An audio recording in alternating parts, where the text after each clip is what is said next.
오후에 하나님 말씀은 민수기 16장 1절로 5절 말씀입니다. 민수기 16장 1절로 5절 말씀입니다.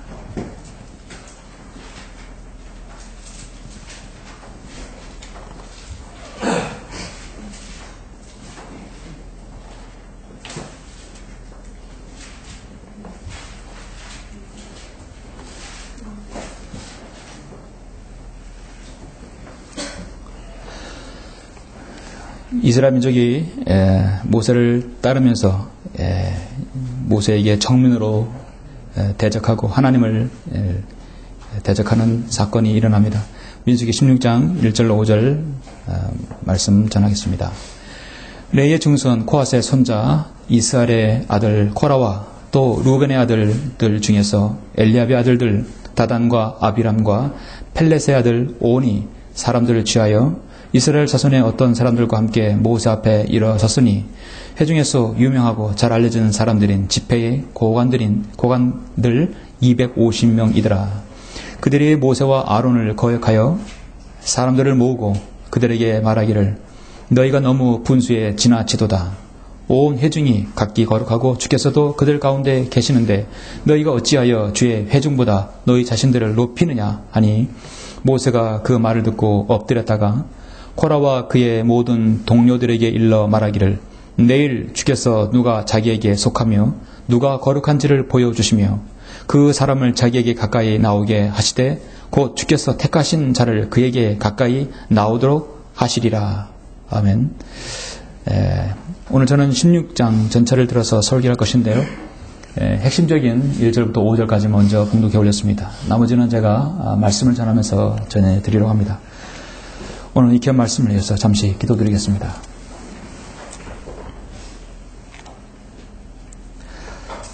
공의로우시고 지극히 거룩하신 아버지 하나님 감사를 드립니다. 예수 그리스도의 보혈로 구마든 사랑하는 지체들 오후에 다시 모였습니다. 오늘 저희들이 드리는 이 영과 진리로 드리는 경배를 주님께서 흠양해 주셔서 하나님의 말씀을 통하여 영적 전쟁의 심각성과 하나님께서 얼마나 우리를 사랑하시고 얼마나 공의로운 가운데 얼마나 자비로운 가운데 우리를 지켜주시는지를 다시 한번 확인하게 해주시며 마귀가 끊임없이 우리가 저 천상에 도달하기까지 얼마나 공격하는지를 아버지는 다시 영적 절제의 실체를 바로 알 수 있도록 인도하여 주시길 원합니다. 이 말씀에 기름 부어주셔서 우리 모두가 다시 한번 영적 전쟁의 심각성을 알고 여기는 한 분 한 분들을 하나님 말씀으로 지켜주시고 또 보호해 주시며 바른 영적 분별력으로 주님을 섬길 수 있도록 인도하여 주시길 원합니다. 오늘 이 말씀을 제가 전할 때도 성령의 충만한 가운데서 주님의 말씀에 의지해서 설교할 수 있도록 인도하여 주십시오. 주 예수 그리스도 이름으로 기도드렸습니다.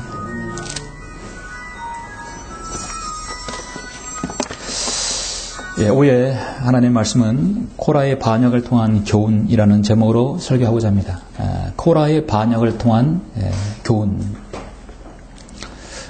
이 세상은 물질과 물리적인 것을 기준으로 해서 판별합니다. 보이지 않는 영적인 것을 판별할 수 없습니다. 세상의 일은 모두 다 시작과 과정은 중요하지 않고 결과를 중요시하죠. 어떤 보여지는 것, 이루어진 일들을 중요시 여깁니다. 그러나 하나님의 교회의 일은 영적인 일을 수행하는 조직이죠. 사람들에게 구원의 복음을 전하는 것, 거듭난 그리스도인의 교회에 들어와서 더해지는 것, 사실 영적인 일입니다. 그 영적인 일들을 수행하는 그리스도인은 무엇보다도 육신적이고 물리적인 관점에서 뿐만 아니라 영적인 분별력으로 영적인 일들을 수행해야 하는 것입니다. 여러분은 일주일 동안 세상에서 직장과 또 생업들, 여러분 사업들, 여러분 하는 일이 열중하다고 하셨어요. 그러나 지역교회에 오시는 것은 여러분이 생활하시는 것의 연장이 아니라 새로운 시작, 한 주의 시작을 영적인 일들로 시작하는 겁니다. 하나님께 경배드리고 말씀을 듣고 이 말씀의 일주일 동안에 내 믿음의 근간이 되어야 할 것입니다. 고린도전서 2장 13절에서 보면 또한 우리가 그것들을 말하되 인간의 지혜가 가르치는 말로 하지 아니하고 성령께서 가르치는 말로 하나니 영적인 일들을 영적으로 비교하여 말하느니라 했어요. 하나님을 향한 거룩한 전진에는 항상 마귀의 세력들이 방해하게 되어 있습니다. 여러분 마귀가 보이지 않죠? 그 세력들 보이지 않습니다. 그러나 여러분 그 능력과 역사는 여러분 느껴지죠? 예. 마귀는 영적인 존재입니다. 구원받은 그리스도인에게도 점유하여서 그를 자신의 도구로 쓰임받게 하는 것이 마귀의 중요한 오늘날의 일입니다. 마귀의 실체를 모르는 것이 오늘날 한국교회의 문제입니다. 더군다나 성경에 마귀를 다 귀신으로 바꿔놔서 더군다나 그들은 마귀 실체를 모르게 만들어버렸죠. 오늘 우리는 하나님의 거룩한 전진에 있어서 이스라엘의 광야에서 가장 중요한 사건 중에 하나를 다루고자 합니다. 도움을 위해서 여기 지도를 옆에 놨습니다. 참고로 여러분 보시길 바랍니다. 오늘 이 사건을 통해서 이 배교의 21세기 마지막 시대 우리 성경대로 믿는 그리스도인이 믿음의 자세가 어떠해야 하는지를 여러분 자신을 한번 깊이 숙고하는 시간이 되었으면 합니다. 영적인 일들을 수행하는 우리가 얼마나 끼어 있어야 하는지, 얼마나 바른 진리의 자세를 견지해야 하는지를 여러분 중요성을 알리는 말씀입니다. 방금 봉독한 민수기는 히브리어로 버미드 바르라고 했는데 이것은 광야 생활이라는 뜻이죠. 그렇습니다. 민수기는 이스라엘 백성이 시내산에서 출발해서 요단강 건너편에 이르기까지 약 38년 동안의 역사를 다룬 것이 민수기입니다.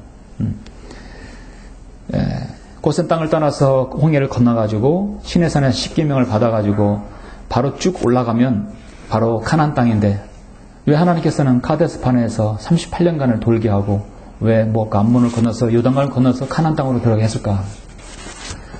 시내산에서 가나안 땅으로 바로 올라가면 바로 40일 거리면 되는 거리였는데 주님께서는 하루를 1년으로 잡아서 40년 동안 방황을 하셨습니다. 왜 40년을 주님께서 그렇게 그들을 훈련을 시켰을까요? 광야는 훈련의 장소이죠. 38년 동안 광야를 진군해 가는 동안은 그들에게 민수기를 통해서 보면 여러 가지 일이 있었는데 특히 민수기는 백성을 계수하는 일이에요. 백성의 인구를 조사하는 일이었습니다. 성막을 중심으로 대오를 정리하였고 시내산을 출발해서 카데스 바니아로 이른 행군의 여정을 제시하고 있습니다. 그리고 직접 남쪽으로부터 가나안 땅으로 진군하려다 실패하는 역사를 다루고 있습니다. 그래서 요단강 동편을 점령해서 모압과 암몬 족속을 점령해서 요단강을 건너는 직전까지의 역사입니다. 38년간의 역사를 다루고 있습니다. 이렇게 행군해 가는 동안 이스라엘 민족은 정말 하나님께서 기적적으로 그들을 보호해 주시고 지켜주시죠. 광야 생활 40년의 삶은 그들에게 많은 고통을 주었고 한 세대가 지나가게 했습니다. 한 민족으로 자체적인 생활을 경험할 수 없는 그들인데 하나님께서 그들에게 그렇게 많은 자비와 은혜를 베풀어 주셨죠. 특히 민수기 11장부터 20장까지는요. 이스라엘 민족의 가장 큰 지도자 모세에게 아픔을 주고 하나님을 실망시켰던 역사입니다. 한마디로 이스라엘 민족의 실패의 연속의 장이었어요. 그래서 여러분이 모세 5경 중에 특히 민수기를 보게 되면 신명기는 다시 한번 모세를 통해서 죽기 직전에 하나님께서 주지하시는 것들을 제시하는 것이기 때문에 반복입니다. 그래서 여정은 사실 민수기에서 끝나게 되는데 여러분 민수기 11장에서 20장을 보면 참으로 이스라엘 백성은 어리석다는 말밖에 나오지 않습니다. 우리가 과연 이스라엘 백성이라면 우리도 그랬을까라는 생각이 들어요. 시내산에서 11개월 동안 있은 후 출애굽기 이집트에서 나와서 제2년 20일에 가나안 땅에 그들은 나갔습니다. 그래서 출애굽기 19장 1절에 보면 나오죠. 11장에 보니까 이들은 이제 큰 광야에서 넓은 광야에서 무리를 지어 살기 때문에 늘 거기서 문제가 생기게 되어 있습니다. 거칠고 메마르고 무엇보다 의식주 문제가 걸렸던 것이었습니다. 천안시내 인구가 60만, 70만이 나오면 약 3배, 4배의 인구가 광야에서 무리를 지어 산다고 한다면 얼마나 많은 문제들이 생길까요? 얼마나 많은 법적인 문제나 의식주 문제들, 가정 문제들이 생길까요? 끊임없는 실패의 연속이었습니다. 그런 와중에 민수기 12장에 보면 모세의 누님, 모세의 누인 미리암과 또 형이 아론이 정민으로 모세의 지도력에 대해서 의심을 주고, 그 다음에 모세의 지도력에 의심을 갖던 것입니다. 과연 하나님께서 모세에게만 말씀하시더냐? 모세에게 주신 그 권위에게 도전을 한 것이죠. 하나님께서 즉시 그들에게 잘못을 일깨워 주셨죠. 민수기 13장 14장에서는 여러분 잘 아시는 가나안 정당군의 불신앙을 볼 수 있습니다. 12명의 정당군을 보내왔지만 모두 다 결과 대다수의 보고는 다 거짓 보고였습니다. 믿음의 보고는 갈렙과 여호수아 외에는 어떠한 보고도 없었습니다. 정말 상반된 보고를 통해서 그런 약속의 땅을 직접적으로 받지 못했습니다. 그리고 오늘 본문에서 이 민수기 16장에서 코라 일당의 대대적인 반역이 있었습니다. 이스라엘이 광야에서 실패한 것 중에 가장 큰 것 중에 하나가 바로 코라 일당의 반역입니다. 코라와 다단과 아비람 그리고 루벤의 자손인 온 일당이 모세와 아론을 대적해서 반역하는 일이 생겼던 것이죠. 이 반역의 제목이 무엇인가, 그리고 그 결과가 어떻게 되었는가, 오늘 우리는 16장을 통해서 볼 수 있습니다. 오서기를 통해서 여러분 함께 숙고해 봐야 할 것은, 그런 반역이 있음에도 불구하고 모세의 행동은 어떠했는가, 모세가 얼마나 고심했고 고뇌했는지 우리는 볼 수 있습니다. 저는 오전에 설교에서 히브리서 11장을 잠깐 말씀을 드렸죠.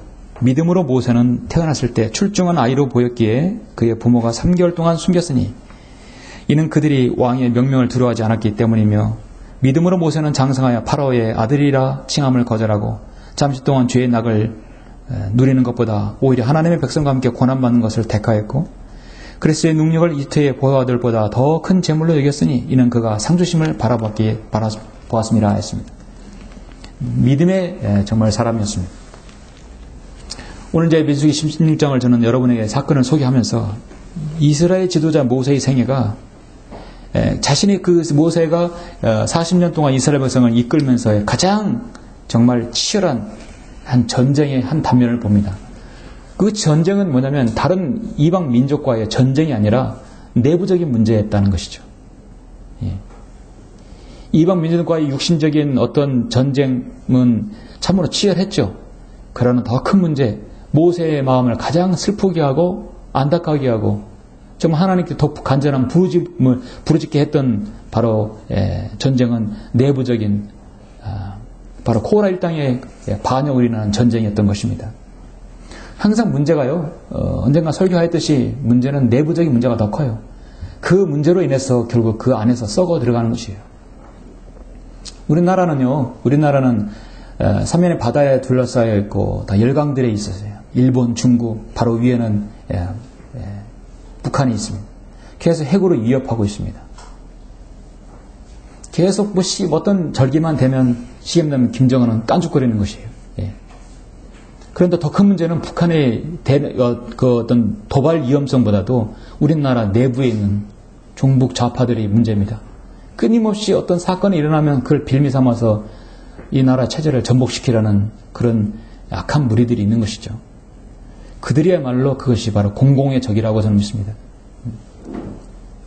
오늘 이 전쟁의 핵심 인물은 바로 코라입니다. 주동자가 코라였어요. 코라가 누구냐? 레이의 증손이에요. 모세도 레이 지파죠. 같은 지파에 속한 사람이었어요. 레이의 증손이가 코아스의 손자이며 이스라엘의 아들이었습니다. 이스라엘 민족의 위대한 지도자인 모세와 아론의 사촌지간이었어요. 같은 종용지간이었습니다. 같은 사촌지간이면 누구보다도 정말 겸손한 위치에서 자신의 사촌인 모세가 지도자로 하는 일에 대해서 협조하고 함께 했었습니다. 그럼에도 불구하고 그는 모세와 아론을 대적하는 선봉에 서서 특히 루벤 자손이 엘리압의 아들 다단과 아비람과 펠렛의 아들 온 이스라엘 지파들을 또 대표자 250명을 끌어모아서 아론과 모세의 권위에 대적하였던 것입니다. 여러분 성경 보시면 1절부터 3절 보시면 레이의 증손 코아스의 아들 손자 이스라엘 아들 코라와 또 루벤의 아들들 중에서 엘리압의 아들들 다단과 아비람과 펠렛의 아들 온이 사람들을 취하여 왜 코아스의 아들 손자 이스라엘 아들 코라는 특히 루벤의 아들을 취했는가? 루벤의 아들 그 중에서 그 손자들을 취했는가? 다단과 아비람 취했는가? 야, 너희들이야말로 장자 아니냐? 하나님께서는 장자권을 축복해 주었다. 그러면 이들을 선동한 것이죠. 당연히 루벤의 장자의 자손들이 너희들이 이걸 차지해야 되지 않겠느냐고 분명히 했을 것이에요. 이스라엘 자손이 어떤 사람들과 함께 모세 앞에 일어섰으니 회중에서 유명하고 잘 알려진 사람들은 집회의 고관들 250명이더라. 그들이 모세와 아론을 거역하여 사람들을 모으고 그들에게 말하기를 너희가 너무 분수에 지나쳐도다. 온 회중이 각기 거룩하고 주께서도 그들 가운데 계시는데 너희가 어찌하여 주의 회중보다 너희 자신들을 높이느냐 하니. 여러분, 항상 어떤 영적인 전쟁에서는 반역의 무리는요, 대부분 잘 알려진 사람입니다. 모르는 사람이 반역하지 않아요. 세상에 있는 일들도 마찬가지고 내부를 잘 아는 사람이 있고 생소하게 모르는 이름도 없는 사람이 하지 않습니다. 그 방면에서 경험이 있고 오랫동안 사람들에게 알려진 사람들이에요. 정말 인지도가 있는 사람이 늘 문제입니다. 과거 성경대로 믿는 지역교회에서 영적 전쟁에서 각 성별한 사람이 영적 전쟁의 주동자가 되지 않아요. 항상 주님의 일에 잘 동참했고 어느 정도 믿음의 연륜이 있거나 사역의 핵심에서 영적 지도자를 잘 도왔던 사람들이 항상 문제였어요. 이거는 공식이에요. 공식. 그러므로 여러분이 하나님의 사역과 직접적으로 많이 관련되어 있고 사역에 연관된 사람들은 정말 마귀가 여러분을 많이 공격한다는 사실을 정말 아셔야 합니다. 생소하고 좀 모르는 사람이 전혀 이 대회를 쓰지 않아요. 서울에도 그렇고 부산도 그렇고 전국 어디든 마찬가지입니다. 전국의 지역교회에서 그런 영적전이 일어나지 않은 사례는 없어요. 청주도 그렇고 광주도 그렇고 다 마찬가지예요. 우리 천안도 그렇고요. 마귀가 그렇게 공격하는 것입니다. 그런데 왜 그들이 그렇게 했을까? 지금 성경에 보면 왜 그들이 했을까요? 본문을 보니까 그들은 모세의 영적 리더십, 영적인 지도자의 역할을 정면으로 도전을 하고 있는 것입니다. 모세의 리더십에 의심을 가게 만들어버려요. 그렇게 해서 사람들에게 분란을 초래하는 것입니다. 나라가 어수선하고 혼란스러울 때 더 혼란스럽게 하는 것이 뭐냐면 국가 지도자들을 더 무능력하게 하고 무력하게 만드는 것이죠. 그자라도 잘하지 못하는 사람을 더 못하게 만들어버리는 것입니다. 힘을 주지 못할 망정 그렇게 만들어버리는 것이. 그게 바로 이 나라 좌익 세력인 것이에요. 이들은 지금 너희가 너무 분수에 지나쳐도다 했어요. 두 번째는 너희가 자신을 왜 이렇게 높이느냐. 모세와 아론은 한 번도 자신이 분수에 넘치도록 하지 않았고 분에는 넘치게 교만을 하지 않았고요. 자신을 높이거나 그렇게 한 사람이 아니었습니다. 분명히 하나님께서 모세와 아론에게 하나님께서 그들에게 지도자의 자격을 분명히 주셨어요. 처음부터 고센 땅에서 인도한 지도자는 바로 모세와 아론이었습니다. 그들은 지금 모세와 아론을 거역한 것이 아니라 하나님께 도전을 하는 것이었어요. 하나님의 거룩하심이 결코 훼손할 수 없는데도 하나님의 사랑과 공의는 완전하게 존재함에도 불구하고 그들은 하나님의 거룩하심과 공의를 지금 정면으로 도전하는 것입니다. 고라 일당이 회중이 다 거룩하다는 사실을 비춰볼 때 모세가 너무 많은 권위를 스스로 내세운다고 비난했던 것이죠. 그들은 이스라엘 제사장의 나라와 거룩한 백성이 되게 하겠다는 하나님의 약속을 빌미로 해서 모든 백성들과 지도자 간의 동질성과 평등성을 외치고 있는 것이에요. 우리도 제사장 될 수 있지 않느냐. 더군다나 우리는 레위 지파에 속해 있고 우리는 장자권에 속한 루벤 지파에 속해 있다는 것이에요. 항상 어디든지요. 이 땅에는 해가 하나듯이 지도자는 하나여야 합니다. 영적 지도자도 한 부분에 하나여야 가능한 것이죠. 200만 명을 이끌고 싸울 수 있는 전투 군사력이 60만에 가까운 이스라엘 백성을 이끌 수 있는 사람이 누구일까요? 하나님께서 모세 다음에 여호수아에게 여기 임하셔 주셨어요. 우리는 서로 지도자들이다. 동질성과 평등성을 외쳐가지고 모세의 권위를 약화시킨다는 것입니다. 그래서 많은 추종자들을 흥분시켜서 분란하게 일치되지 않게 만들어버린 것이에요.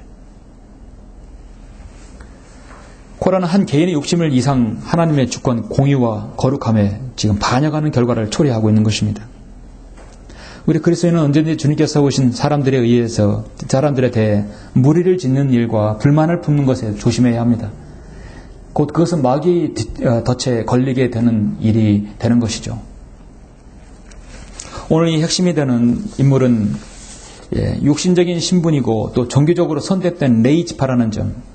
육신적인 것은 루벤 자손들이고 종교적으로는 하나님께 제사장 지파로 삼은 레위 지파라는 사실. 그들은 충분히 그것을 가능성이 있다고 여겼던 것입니다.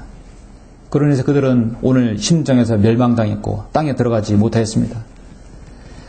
저는 오늘 이 16장을 통해서 영적 전쟁에 있어서 전형적인 양상 그리고 그의 대처법 그리고 하나님의 판결은 어떠한지를 한번 보고자 하는 것입니다. 여러분 이것은 영적 전쟁의 의미에 있어서 제가 볼 때는 정말 너무도 중요한 장입니다. 별 하나부터 5가지 매긴다면 한 별 5개로 정도 칠 정도로 너무도 중요한 장이에요. 코라의 반역을 통한 교훈. 저는 오늘 본문을 통해서 3가지를 여러분에게 제시하고자 합니다. 첫 번째 교훈은 무엇인가? 영적 권위의 도전, 즉 영적 전쟁은 하나님의 손안에 맡겨야 한다는 것입니다. 그건 하나님께 맡겨야 된다는 것이에요. 여러분, 그래 영적 전쟁은 뭐냐면 항상 권위에 대한 도전이에요. 권위에 대한 도전인 것입니다. 여러분 계속해서 4절부터 7절 보시겠습니다. 지금 이 무리들이 모세와 아론을 거역해서 너희가 너무 분수에 지나치다. 너희가 어찌하여 주 회중보다 너희 자신을 높이느냐. 전혀 그것이 없는데 근거 없는 말을 하는 거예요. 그렇게 함으로써 250명의 무리들을 막 선동시키는 거예요. 근데 알고 보니까 250명이 아니라 14,000명 이상의 사람들이 이 말을 사실 듣고 마음에 담아뒀던 것이었어요. 이게 보이는 사람 현재 250명이에요. 모세가 그 말을 듣고 엎드렸다가 모세는 자신의 혈기를 절대 내세우지 않았습니다. 그 말을 듣고 엎드렸어요.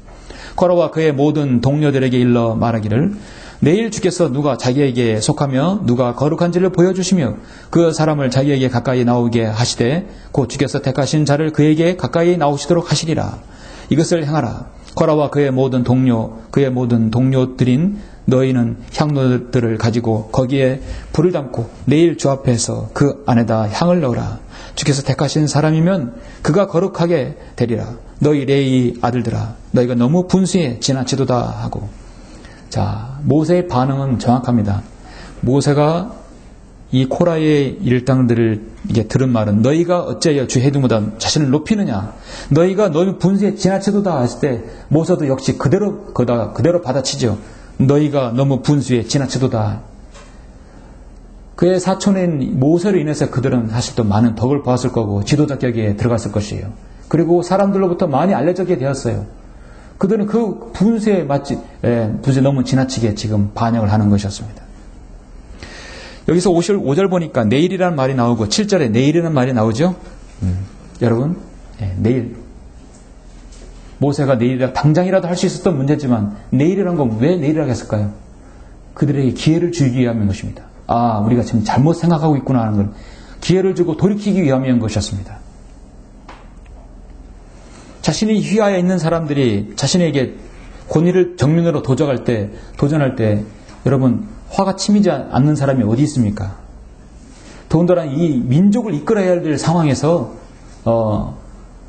정면으로 도전한 것에 대해서 여러분 감정이 상하지 않고 무딘 사람이 어디 있을까요? 그러나 모세는 감정에 치우친 행동을 취하지 않았습니다. 그는 즉시 엎드렸습니다. 그 말을 듣고 즉시 엎드렸어요. 누군가가 하나님의 공의로우심과 거룩하심에 모독을 가할 때는 모세가 한 행동은 항상 뭐였습니까? 첫 번째, 엎드리는 것이었습니다. 여러분 민수기 14장 5절 보십시오. 민수기 14장 5절도 불평이 나오죠.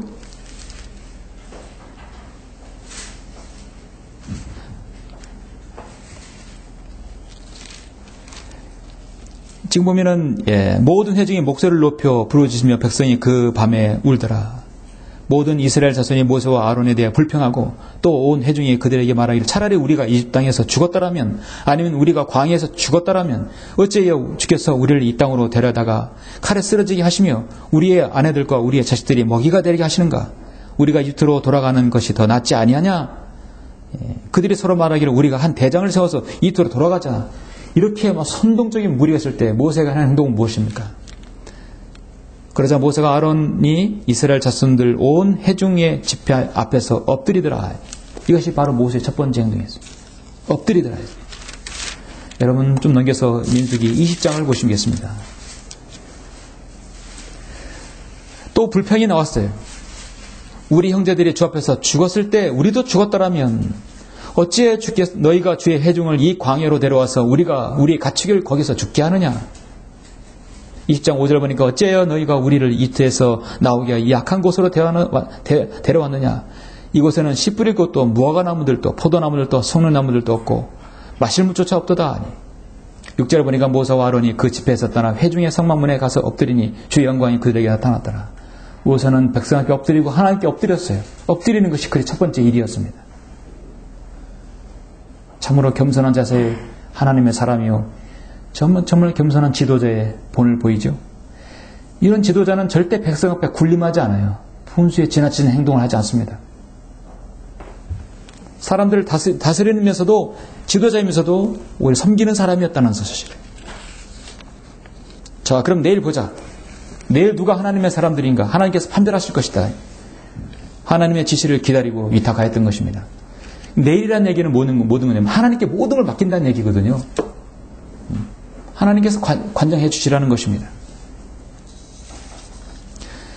모세는 코라 일당의 잘못을 자신이 직접 심판하지 않고 온전히 하나님께 맡겼습니다.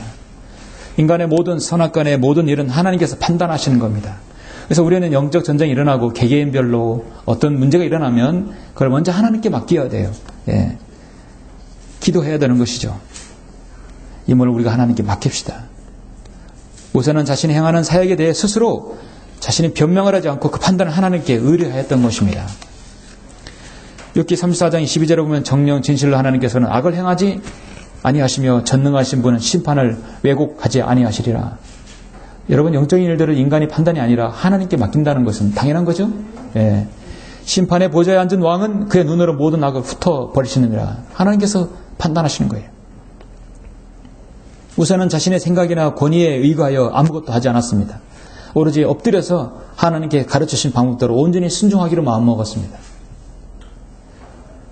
하나님의 뜻에 대하여 우리가 할 수 있는 것은 하나님께서 명령하신 대로 순종하고 따르는 것뿐이죠. 영적인 일들은 영적으로 일로 판별해야 하기 때문에 하나님께서 판단하시도록 맡기는 것입니다. 그러면 그 상대방의 반응이 나오게 돼 있어요. 예. 자, 우리가 어떤 일에 당했을 때 하나님께 맡기죠. 그러면 우리가 취해야 할 액션이라든지 말이 없어요. 필요 없어요. 그 다음에 상대방에 문제 있는 사람들의 말과 행동이 나오게 되어 있어요. 자, 그것이 무엇입니까? 코라의 반역을 통한 두 번째 교훈은 반역에는 감사와 은혜가 없다 이죠. 항상 뭐만 있다? 불평과 불만만 있는 거예요. 바로 그것이에요. 그게 나타나는 것이에요. 그게. 반역에는 항상 불평만 있습니다. 감사와 은혜가 없습니다. 지금까지 하나님의 사역을 제가 한동안 주님을 섬기면서 영적 전쟁을 치르고 경험하면서 항상 느끼는 것은 하나님께 향한 모든 반역에는 항상 동일한 것이 발견되는데 불평과 불만, 거기엔 감사가 은혜가 늘 메말라 있다는 사실입니다. 16장 8절 보니까 모세가 또 코라에게 말하기를 내가 너희에게 청하노니 너희 레이의 아들들아 들으라. 자, 레이의 아들에게 말한 것이에요. 이스라엘 하나님께서 이스라엘의 회중으로부터 너희를 성별하시어 주의 성막에서 봉사 일을 하도록 하시고 회중 앞에 서서 그들을 섬기게 하려고 너희를 자기에게로 가까이 불러오신 것이 너희에게는 작은 일로 보이느냐. 주께서 너와 너의 모든 레이의 아들들을 가까이 데려오셨는데 너희가 제사장 직분도 요구하느냐? 예. 정말 분에 넘치게 하고 자신을 높이는 사람이야말로 바로 이 코라의 일당들이죠. 이를 위하여 너와 너의 모든 동료들이 함께 모여 주께 거역하였도다. 아론이 누구이기에 너희가 그를 거역하여 불평하느냐 하더라. 배교의 씨앗은 불평입니다. 바로 불만인 것입니다. 민수기 14장에 보니까 그들은 홍해를 앞에 있어서 고센 땅에서 10가지 재앙에서 안전함을 받은 그들이 홍해를 건너기에 앞서서 그들은 불평합니다. 그래서 이 민족적인 불평이 바로 처음 14장에 나오죠. 그들이 모세에게 말하기를 이집트에서 무덤이 없어서 내가 우리를 이끌어 내어 광야에서 죽게 하느냐? 어째야 내가 우리 이집트에서 데리고 나와서 우리에게 이같이 행하느냐? 우리가 이집트에서 너에게 한 말이 이것이 아니냐? 말하기를 우리를 내버려 두라. 우리가 이집트인을 섬기리라 하지 않았느냐? 우리가 광야에서 죽는 것보다 이집트인을 섬기는 것이 더 낫겠노라. 그들은 홍해를 기적적으로 건넌 다음에 이제 배가 고프니까 굶주린 가운데 불평합니다. 출애굽기 16장에 보면 그들이 엘림을 떠나 그들의 여정을 시작하여 이스라엘 자손의 모든 회중이 엘림과 시내 사이에 있는 신광야에 오니 그들이 이집트 땅에서 떠난 후 둘째 달 15일이더라.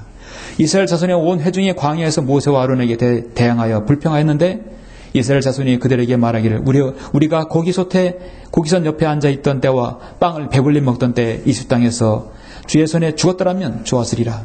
너희가 우리를 이 광야로 데리고 나와 이 온 무리를 굶어 죽게 하는도다. 불평과 불만. 출애굽기 17장에 보니까 그러므로 이제는 목마르다는 것이죠. 그러므로 백성이 모세와 다투며 말하기를 우리에게 마실 물을 달라 하니 모세가 그들에게 말하기를 어째여 너희가 나와 다투느냐? 어째여 너희가 주를 시험하느냐? 백성이 거기서 물이 없어 갈증을 느끼니 백성이 모세에게 대항하여 불평하여 말하기를 어째여 내가 이집트에서 우리를 데리고 나와서 우리와 우리 자녀와 우리 가축을 목말라 죽게 하느냐? 홍해 앞에서는 홍해 앞에서 불평하고 배가 고플 때는 굶어 죽는다 불평하고 배가 부르니까 목이 말라가 불평하고 끊임없는 하나님께 지속적으로 기적적으로 먹여주시고 건너게 해주시고 했음에도 하나님의 전능하심을 믿지 아니하고 신뢰하지 않고 코앞에 있는 것이 없다고 당장 그들이 해결할 것이 필요하다고 불평하는 것입니다. 저는 이런 사실을 보면 하나님께서 얼마나 정말 인내가 무한하시고 자비로우시고 노하기를 더디하시는 분인지를 알 수 있어요. 그렇죠? 에이 진짜 안 되겠다 너희들 하고 그냥 싹 쓸어버릴 텐데 그럴 때마다 모세가 남죄요. 주님 제발 좀.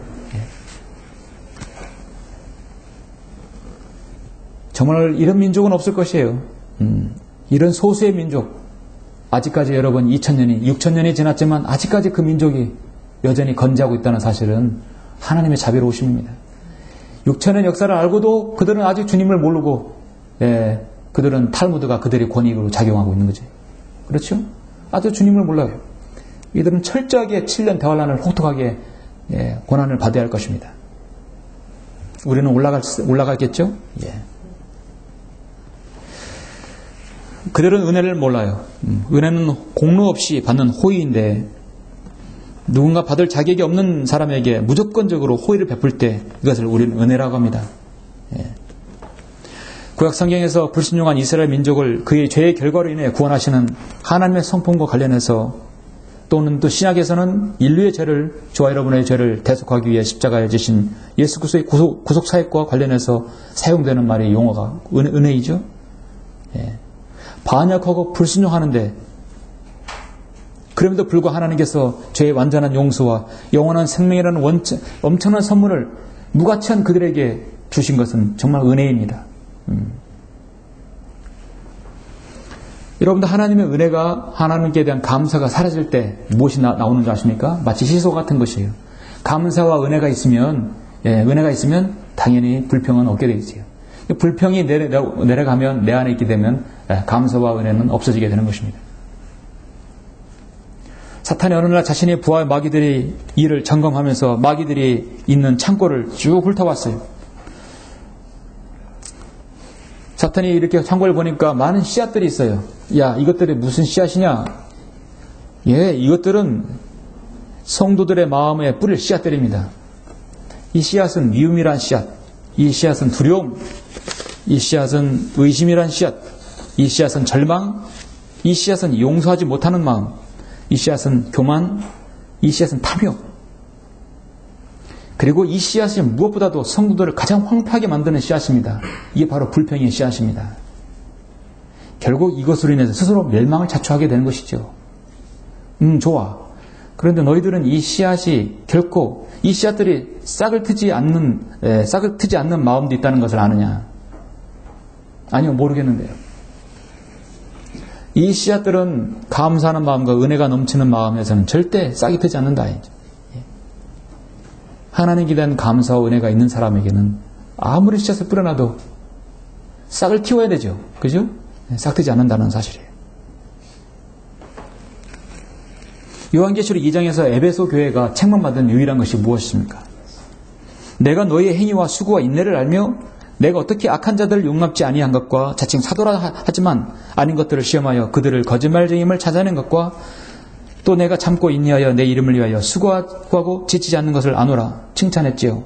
그러나 너의 책망할 것이 다소 있나니 이는 내가 너의 첫사랑을 저버린 것이라. 첫사랑을 저버린 것이라. 그러므로 내가 어디서 떨어졌는지를 기억하고 회개하며 너의 처음 일들을 행하라 했어요.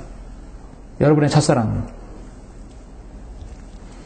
여러분이 예수 그리스도를 믿고 구속받아서 하나님의 사랑을 알고 정말 구원받은 그 기쁨과 그 감사가 여러분 있었죠?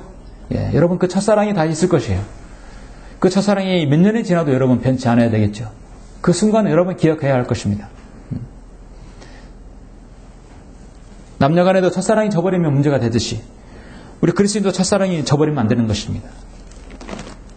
첫사랑이 저버리면 현재 있는 사랑도 무감각하게 되어질 수 있어요.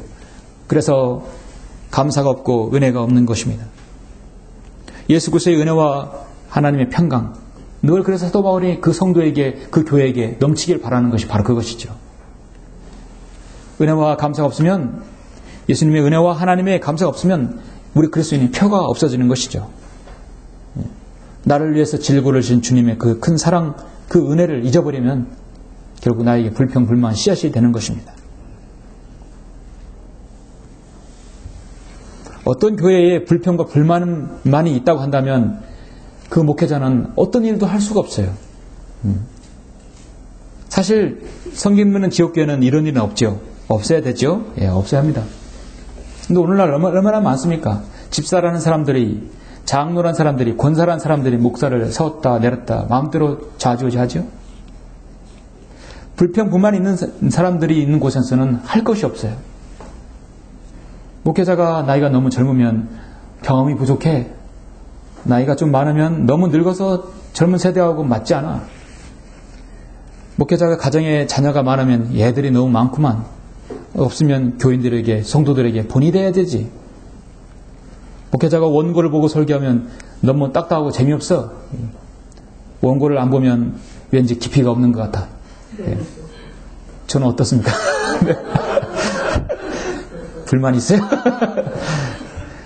만일 목회자가 가난한 성도를 가까이 하면 인기를 끌려고 하고 있구만. 부유한 성도가 있으면 가까이 하면 목회자가 돈 있는 사람만 좋아하고 너무 기족적이야. 목회자가 여화를 너무 많이 들면 성경 말씀을 아예 하지 않는구만. 여화를 사용하지 않으면 이해가 분명하지 않아. 목회자가 성도들의 나쁜 행동을 지적하면 목사님 너무 직설적이야. 행동을 지적하지 않으면 타협적이구만. 목회자가 올바른 말을 하면 너무 공격적이야. 올바른 말을 하지 않으면 이선적이구만. 목회자가 많은 성도를 기쁘게 하지 못한다면 성도들을 자꾸 실망시키는데 아무래도 목사를 내보내야겠어. 모든 성도를 다 기쁘게 해주려고 한다면 도무지 주체성이 없구만. 목회자가 오래된 차를 끌고 다니면 우리 교회 망신시키는구만. 너무 새 차를 몰고 다니면 목사님이 세상 물질에 너무 밝히고 있는구만. 목사님이 특별 강사를 자주 초청하면 목사님이 자기 책임을 다하지 않으려고 하고 있구만. 목사님 매일 같은 유래 설교를 하면 매주일 똑같은 설교 하자니 정말 피곤하구만. 목사님의 월급이 너무 적으면 어쩔 수 없이 월급을 많이 받을 자격이 없는 사람인데 너무 많으면 돈밖에 모르는구만. 할 게 없어요. 세상에 없어요. 불평 분반은 끝이 없어요. 이렇게 해도 저렇게 안 되는 것이에요. 이거를 감사로 바꿔보세요. 감사로 바꿔보세요. 감사할 내용은 얼마나 많습니까? 여러분 성도들이 마음에 어떤 씨앗들이 심겨졌을 때 하나님 말씀의 씨앗을 착 트여야 되는데 불평 불만의 그런 밭이 돼버리면, 황폐화 돼버리면, 그런 씨가 들어가면 그대로 싹을 틔워버리죠. 문제는 그 자신만 그 가정만 그냥 그렇게 문제가 되는 것이 아니라 다른 악화가 양화를 구축한다고 다른 가정에까지 전이가 되는 것이에요. 그렇게 해서 몇 가정이 해서 교회를 와해시키는 것입니다. 이스라엘 백성은 끊임없이 불평과 불만을 했어요. 그런데 거기다가 모세는 끊임없이 거기에 그들에게 엎드렸고 하나님께 엎드렸던 것입니다. 모세가 그렇지 않았으면 안 됐어요. 과거 영적 전쟁일 때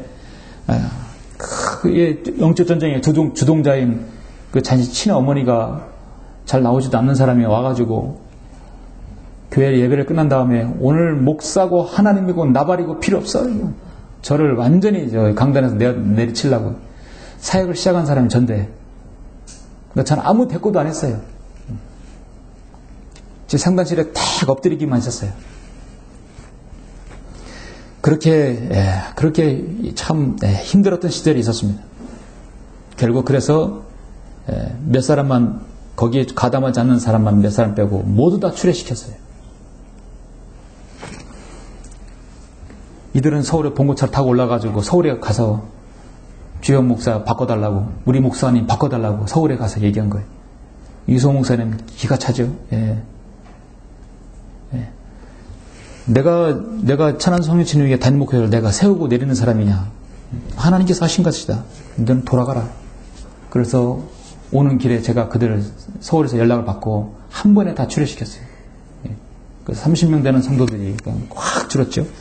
하나님께서는 배교, 반역에는 처방이 없습니다. 코라의 반역을 통한 세 번째 교훈은 뭐냐면 반역을 처방이 없어요.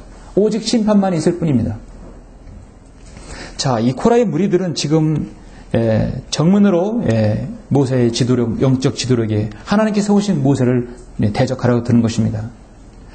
12절을 보시면 모세가 엘리압 아들들 다단과 아비람을 부르러 보냈더니 그들이 말하기를 정말 이들에게 기회를 준 거예요. 그러죠? 우리는 올라가지 않겠노라. 전적으로 내 자신이 우리를 다스리는 통치자가 되는 것을 모자라. 내가 우리를 적과 꿀이 흐르는 땅에서 데리고 나와 광야에서 죽이라는 것이 작은 일이냐? 더욱이 너는 우리를 적과 꿀이 흐르는 땅으로 인도하지 아니하고 들과 포도원도 우리에게 유업으로 주지 아니하였으니 내가 이 사람들의 눈을 빼려 하느냐? 우리는 올라가지 아니하겠노라. 모세는요, 이들을 구원하지 않겠으면 차라리 내 생명책에서 내 이름을 지어달라고 할 정도로 모세는 이 민족을 그들을 사랑하는 사람들이었어요. 사랑하는 사람이 지도자였어요. 그런데 지금 이렇게까지 할 수 있습니까? 자, 15절 보니까 모세가 기도합니다. 모세가 몹시 노하여 주께 말씀드리기를 주께서는 그들의 재물을 존중하지 마소서. 나는 그들로부터 나귀 한 마리도 받지 않았고 그들 중 한 마리도 해치지 아니하나이다. 모세와 아론을 이 코라와 그의 일부 무리들이요 모세와 아론을 대적하였지만 모세는 어떻게 생각했냐면 그것은 곧 하나님을 대적한 거라고 모세는 그렇게 평가를 내린 거예요. 그래서 하나님께 기도한 것입니다. 주께서는 그들의 재물을 존중하지 마소서. 개혁성경에 존중하지 마소서가 삭제되어 있어요. 여러분이 하나님께 드리는 기도와 여러분 예물은 하나님께 존중받아야 되지. 그렇죠? 내가 더 귀한 것이다. 내가 받아줄게. 내 기도 들어줄게. 존중받아야 돼요. 영과 진리를 드리는 경배는 존중받아야 돼요. 근데 모세가 어떻게 했습니까? 모세의 저주는 다른 게 아니었어요. 저들의 예물, 저들이 가진 것들은 하나님께서 존중하지 마십시오. 나를 존중하는 자들을 내가 존중한다고 하나님께서 그러셨죠. 사무엘상에서 말씀하셨죠. 그래서 좀 건너뛰어서 여러분 20절에 보니까 주께서 모세와 아론에게 일러 말씀하시기를 너희는 이 회중에서 떨어지라. 내가 그들을 한순간에 소멸시키리라. 이제 하나님께서도 그들을 소멸시킨다고 했어요. 하시니 그들이 엎드려 말하기를 오 하나님이여 모든 육체의 영들의 하나님이여 한 사람이 죄를 지었는데 온 회중에게 진노하시나이까요. 여러분은 마치 창세기 18장에 소돔과 고모라를 멸할 때 아브라함이 50명의 의인만 있으면 이들을 살려주십시오. 아니 40명만, 아니 30명만, 아니 20명, 10명까지만 해도 살려주십시오. 이 악인 때문에 이 10명의 의인까지도 멸해야 되겠습니까? 그 백성을 안위를 걱정하는 아브라함의 마음과 동일하죠. 한 사람의 죄를 지었는데 온 회중에게 진노하시나이까요. 정말 지도자에는 다른 면모를 보이고 있습니다. 쭉 건너뛰어서 28절에 보니까 모세가 말하기를 너희는 이것으로 인하여 주께서 나를 보내시어 이 모든 일을 행하게 하신 것을 알 것이니 이는 내가 내 생각대로 하지 않았습니다. 만일 이 사람들이 모든 사람과 같은 죽음으로 죽거나 또는 그들이 모든 사람들이 받은 감찰에 따라 감찰을 받는다면 주께서 나를 보내신 것이 아니니라. 그러나 만일 주께서 새로운 일을 행하시어 땅에 그 입을 열어 그들과 그들의 세계에 속한 것을 삼켜버리면 그들이 산채로 구렁으로 내려가리니 그때는 너희가 이 사람들이 주를 진노케 하였음을 알게 되리라.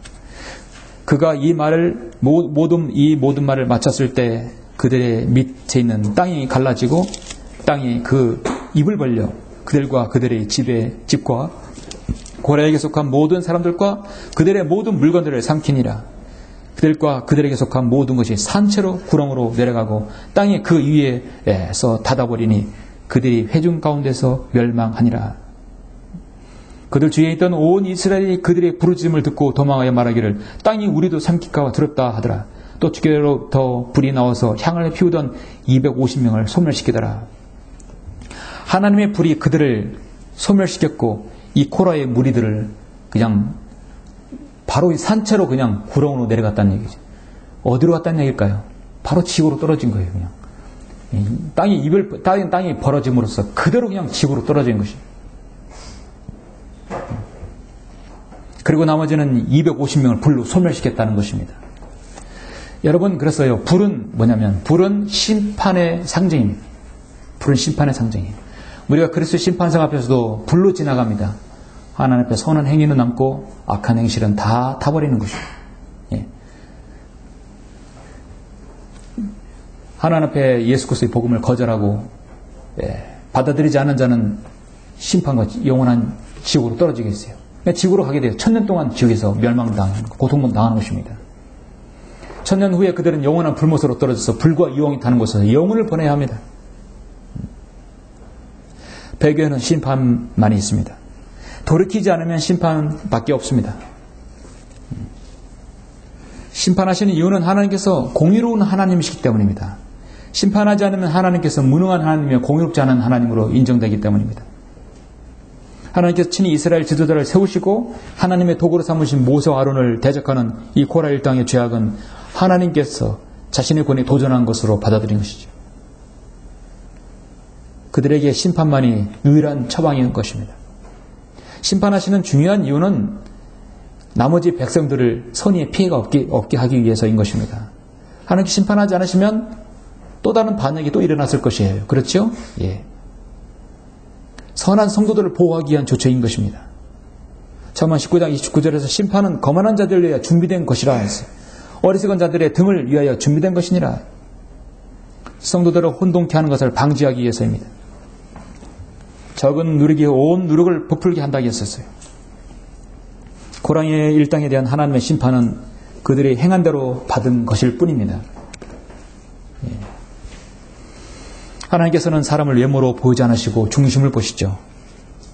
신문대로 거두게 하시는 분이십니다. 지역에서도 하나님을 대적하고 목자의 권위에게 정면 도전해서 목자를 강단에서 끌어내려고 하던 시도는 끊임없이 있어 왔어요. 우리뿐만 아니라 많은 지역들이 있어 왔어요. 그런데 그들에게 유일한 해결책은 하나님의 들어오심을 알고 돌이켜서 그들이 개가천선에서 다시 믿음을 시작하는 거예요. 근데 지금까지 그러한 사례는 지금까지 13년 동안 한 번도 없었고 그 전 다른 지역에도 그러한 사례는 없었어요. 그들은 모두 하나님께서 그들을 다루셨습니다. 때로는 그 즉시 죽이기도 했던 일도 있었어요. 그래서 피로 악으로 묵인되는 것조차도 용납해서는 안 됩니다. 선한 목적을 위해 수단에 대해서도 악을 동조하는 일에 있어서도 우리 철저히 우리 자신을 관리해야 합니다. 하나님의 심판은 하나님께서 죄를 얼마나 미워하시느냐를 알 수 있어요. 하나님의 심판에 관한 성경적인 이런 많은 묘사들이 있는데 얼마나 하나님께 죄를 미워하시는지 직접 땅을 벌려서 그들을 산채로 구렁으로 떨어지게 하였다는 것입니다. 모세가 이스라엘 백성을 이렇게 광야에서 이끌면서 가장 큰 내부적인 영적 전쟁의 사건이었어요. 이렇게 함으로써 250명과 코라의 일당들을 하나님께서 단숨에 심판하심으로 마무리했던 것입니다. 근데 여러분, 문제가 또 생겼어요. 250명과 이 코라 일당을 그렇게 했을 때 상당수가 마음과 길을 열어줬던 것이었습니다. 여기서 끝난 게 아니었어요. 이 41절에 보니까 여러분 참 심각하죠? 그러나 이튿날 이스라엘 자손의 온 회중이 모세와 아론을 대적하여 또 불평했어요. 너희가 주의 백성을 죽였도다. 너희들 때문에 250명과 죽였다는 거예요. 사실 이 뒷장은 잊지 말았어야 할 부분이었죠. 그런데 그들은 여기서 끝나지 않았습니다. 그 회중이 모세와 아론을 대적하여, 모세와 아론을 대적한 것은 곧 하나님을 대적한 것이었어요. 모였을 때 회중이 성막 쪽에 바라보았더니 보라, 구름이 성막을 덮었고 주의 영광이 나타났더라. 모세와 아론이 회중의 성막 앞에 왔더라. 지금 아주 긴박한 상황입니다. 지금 모세와 아론의 회중 앞에 하나님의 영광이 나타났다는 얘기는요, 이제 하나님께서 그들마저도 다 심판하시기 위한 것이에요. 주께서 모세에게 말씀하시기를 너희는 이 회중으로부터 떠나라. 같이 있으면 안 돼요. 떠나라. 내가 순식간에 그들을 소멸시키리라 하시니 그들이 엎드니 또 엎드린 것입니다. 모세가 아론에게 말하기를 향로를 들고 제단으로부터 불을 덜어내어 그 안에 담고 그 위에 향을 놓아 급히 회중에게로 가서 그들을 위하여 속죄하라. 이는 주로부터 진노가 나갔으므로 재앙이 시작되었음이라 하더라. 마치 여러분 지진이요, 여기 진원지가 딱 시작하다 쫙쫙쫙 해서 막 갈라져가지고 저 끝에까지 막 그냥 사정없이 쭉 갈라지는 느낌이죠. 이제 하나님의 진노가 시작됐어요. 빨리 향을 들고 가서 급히 속죄하라. 그래야 죽은 자와 산 자가 갈라지는 것이에요. 아론이 모세가 명령한 대로 향로를 가지고 회중 가운데로 달려갔더니 얼마나 급했으면 달려갑니까? 보라, 재앙이 백성 가운데 시작된지라. 그가 그 위에 향을 놓고 백성을 위하여 속죄하고 그가 죽은 자와 산 자 가운데 섰더니 재앙이 그쳤더라. 그냥 쫙 그 재앙이 시작될 때 급히 향로를 들고 거기서 딱 중간을 먹게 한 것이었습니다. 이미 시작된 것은 죽은 사람이 14,700명이나 된다고 성경은 말씀하고 있지 않습니까? 재앙으로 죽은 자들은 코라 일로 죽은 자들을 제외하고 14,700명이더라. 아론이 회중의 성막문에 모세에게로 돌아왔고 재앙은 그쳤더라. 그래서 16장을 임의적 심정에서 마쳤습니다. 얼마나 긴박한 상황이었습니까? 모세와 아론이 여기서도 중재하지 않았으면 그냥 백성은 대다수 여기서 다 그 동조해서 죽었을 것입니다. 적어도 14,700명에다가 250명, 14,950명, 적어도 15,000명 가까이가 이렇게 재앙으로 일거에 죽은 것입니다. 하나님의 심판은 멈추지 않아요. 그 무리가 있기 전까지는 멈추지 않습니다. 이미 배교하기로 마음을 먹고 하나님께 거역기로 마음먹은 자들은 이미 돌이킬 수 없어요. 배교에 대한 처방은 심판밖에 없다는 것입니다. 오늘날 이 세상은 우리가 배교로 치달았다고 말하고 있죠. 배교가 뭡니까? 믿음에서 돌아선 것이에요.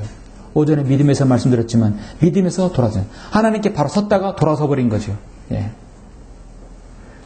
이 나라 이 민족은요, 사실 배교란 말이 어울리지 않죠. 하나님께 바로 선 적이 없기 때문에. 그래서 오늘날 이 시대에 바른 성령들을 믿는 지역교회에 향하는 말씀은 우리는 정말 믿음에서 돌아서지 말아야 합니다. 돌아서면 마귀에게 향한다는 것이죠. 사랑하는 성도 여러분, 이 코라의 무리들이 모세와 아론을 반역한 것은 한 부류의 인간이 단 한 부류의 한 개인의 어떤 지도자에게 대항하거나 권력을 찬탈을 했다는 문제가 아니라, 그것은 하나님의 영적이고 민족의 통치권까지 받지 못한 자가 하나님께서 인권을 준 그 하나님의 권위의 전면으로 도전했던 것이었습니다. 하나님께 대한 반역이었던 것입니다. 여기에 대한 처방은 영적권의 도전은 하나님의 손안에 맡겨야 되고, 그걸 막으라는 유일한 해독제는 감사와 은혜밖에 없는 것입니다. 그리고 끝까지 배교하는 것에서는 처방이 없어요. 오직 심판만 있을 뿐입니다. 오늘 보셨다시피 이스라엘 백성들은 과거 광야 여행 중에 하나님에 대한 불신으로 저렇게 40년을 광야에서 그들은 경험을 했었어요. 그렇게 경험을 하고도 아직까지 깨닫지 못하고 있는 것입니다. 정말 어리석은 민족입니다. 이 지역교회는 하나님의 교회입니다. 여러분, 이 교회는 진리의 기둥과 터전입니다. 세상의 타락과 멸망에 가는 곳으로부터 여러분이 성별해서 여러분 이곳으로 오신 무리들이죠. 예. 여러 곳에서 오셨어요. 대전에서 오시고 당진에서 오시고 여러 곳에서 오셨어요. 여러분 여기서 점심을 먹으러 온 것이 아니라 놀러 온 것이 아니라 여러분 첫 번째 하나님께 경배드리기 위해서 영적인 일들을 수행하기 위해서 한 주의 첫날 이 땅에 오신 것입니다. 하나님께서 하나님의 사람들을 선정해서 지도자로 세우셔서 말씀을 전하게 하셔요. 그 지도자는요, 세상의 학벌이나 재산이라든지 외모라든지 어떤 것에도 고려 대상이 아닙니다. 그건 하나님께서 방식도 하나님께서 뽑으십니다. 하나님께서 세우지 않았다면 사역이 지속될 수 없는 것이죠. 지역교회 목회자는 그러한 영적인 일들을 수행하는 사람입니다. 목자가 하나님을 두려워하고 신실하게 따르며 여러분 본을 보인다면 성도들도 목자의 지도에 따라야 하는 것이죠. 예. 그것이 성경적인 판단과 상식에 어긋나지 않는 것이라면 목자의 결정과 판단은 일단 따라야 하는 것입니다. 거기에 대한 결과는 반드시 간증으로 남게 되어 있고 또 책임도 목자가 지게 되어 있는 것입니다. 여러분 성도 개개인을 잘 아는 사람이 누구입니까? 내 옆, 내 앞에보다도 목자가 여러분의 상태를 압니다. 목자가 양의 상태를 알아야 되죠. 그렇죠? 이런 거 여러분과 저와의 개인적인 상담에 있는 내용은 제가 반드시 비밀을 지킵니다. 지극히 개인적인 것은 프라이버시 있기 때문에 비밀을 지킵니다. 그래서 상담은 무덤까지 간다. 예, 무덤까지 간다. 지금도 그러합니다. 그러면 양들을 상태를 가장 잘 아는 사람이 목자입니다. 그 사람에 대한 영적 상태를 잘 아는 사람이 목자이기 때문에 그 사람에 대한 최종적인 영적인 판단과 모든 제시하는 것은 목자의 목이죠. 그래서 여러분이 저를 신뢰한다면 제가 여러분에게 믿음을 주고 여러분 저를 신뢰해 주십시오. 그럼 신뢰한다면 제가 목회하는 모든 부분에서 저를 따르시면 되는 것입니다. 왜 지역교회 영적 전쟁으로 인해 사람들이 계속 없어지고 쫓겨나고 출애당하고 또 생이 망가지게 되는 것입니까? 그것은 불평입니다. 목자의 판단과 처사의 불평을 가지고 있는 것입니다. 두 번째는 하나님의 은혜를 잊어버린 것입니다. 처음 사랑 잊어가져 버리는 것이에요. 그래서 이것은 지금은 아니더라도 마귀가 언제든 틈탈 수 있는 여지를 남겨두는 것이에요. 그러므로 늘 여러분이 하나님의 말씀의 권위를 인정하고 또 여러분 안에 주님의 사랑과 예수 그리스도의 은혜, 그것이 여러분 안에 늘 머물러 있어야 되는 것입니다. 그것이 오늘도 내일도 이런 강건하게 할 수 있는 것이에요. 강건하다가 바로 그것입니다. 결론적으로 오늘날 세상 사람들은 정말 일명 낙인 찍힌 브랜드를 좋아합니다. 선호하는 세상입니다. 사람들은 왜 브랜드를 소화하냐면 신빙성 있는 제작자가 상표를 붙인 상품은 고객들에게 그 지불한 대가에 대한 적절한 상품을 얻을 수 있도록 확신을 해줍니다. 그래서 상품은 어떻더라도 브랜드가 붙으면 일단 비싸지는 것이에요. 우리 그리스도인에게 있어서 브랜드는 그리스도인이에요. 브랜드 그리스도인. 거기에 크라이스트, 바로 예수님 이름이 그 안에 들어가 있어요. 그러죠? 우리 안에 그리스도인, 우리는 예수 그리스도의 사람이에요. 이게 바로 우리 나 자신의 브랜드입니다. 그리스도인에 관한 믿음, 그리스도인의 고난, 그리스도인, 너무나 많은 것들이 제시되어 있죠. 우리 가운데서 가장 뛰어난 이름, 만왕의 왕의 이름을 가지고 지는 사람들입니다. 가지고 있는 사람들입니다. 하나님 아버지께서는 여러분에게 이 지옥길을 허락하셔서 교회 안에서 주님을 섬기게 해주시고 영적 전쟁을 싸우게 해주십니다. 그럼 우리는 그리스도의 군사들입니다. 군사는 조직이에요. 그렇죠? 조직에도 영적 지도자가 있습니다. 그 지도자가 하나님을 따른다면 여러분은 하나님 편에 서게 되면서 지도자를 편에 서게 되는 것이죠. 영적인 지도자가 하나님 편에 서면 여러분 영적 지도자를 따르면 승리를 이끌 수 있습니다. 그러나 지도자가 성경대로 하지 않으면 문제가 되겠죠. 여러분은 그것 때문에 이곳에 성별하지 않았습니까? 오늘 여러분은 민수기 16장을 통해서 이 영적 전쟁에 있어서 얼마나 심각성을 여러분 다시 한번 심각한 문제인지를 알았을 것입니다. 여러분 이 땅에 사시는 동안에 어떻게 마귀가 공격하더라도 여러분의 영적 전쟁에서는 늘 승리하시고 늘 주님의 사랑과 예수 그리스도의 은혜가 여러분 안에 늘 강건하시기를 간절히 바랍니다. 기도하시겠습니다.